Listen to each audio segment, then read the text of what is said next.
ગુજરાતના ખેડૂતો માટે સૌથી મોટા સમાચાર। રાજ્ય સરકારે 10,000 કરોડની સહાયની જાહેરાત કરી છે। પાક નુકસાનના સહાયની રાજ્ય સરકારે એક મોટી જાહેરાત કરી છે। ખેડૂતો ખતમ થઈ ચૂક્યા છે જે રીતે સ્થિતિ છે અને એ સ્થિતિની વચ્ચે તાત્કાલિક સહાયની જાહેરાત કરી દેવામાં આવી છે। 10,000 કરોડની સહાયની આ જાહેરાત પાક નુકસાન અંબાજીથી ઉમરગામ, પાલનપુરથી પોરબંદર સુધી ખેડૂતો મુશ્કેલીમાં છે। ખેડૂતો દયનીય સ્થિતિમાં હતા અને જે રીતનો કમોસમી વરસાદ વરસ્યો છે એનાથી ખેડૂતોની કમર તૂટી ગઈ છે। ખેડૂત બચશે જ નહીં।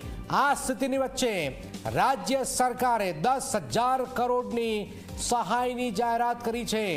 ગુજરાતમાં ગત 2 દાયકામાં ન થયો હોય એ પ્રકારનો અસાધારણ કમોસમી વરસાદ આ વર્ષે થતાં રાજ્યના વિવિધ જિલ્લાના ખેડૂતોના પાકોને મોટું નુકસાન થયું છે।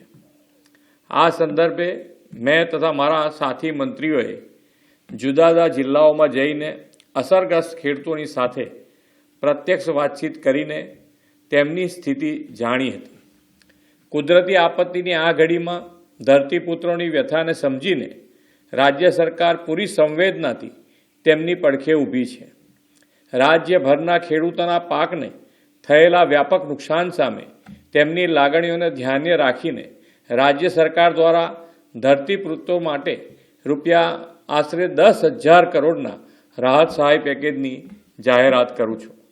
આ ઉપરાંત રાજ્ય સરકાર 9 નવેમ્બરથી ખેડૂતો પાસેથી ટેકાના ભાવે આશરે 15,000 કરોડથી વધુના મૂલ્યોની મગફળી, મગ, અડદ અને સોયાબીનની ખરીદી પણ કરવા જઈ રહી છે।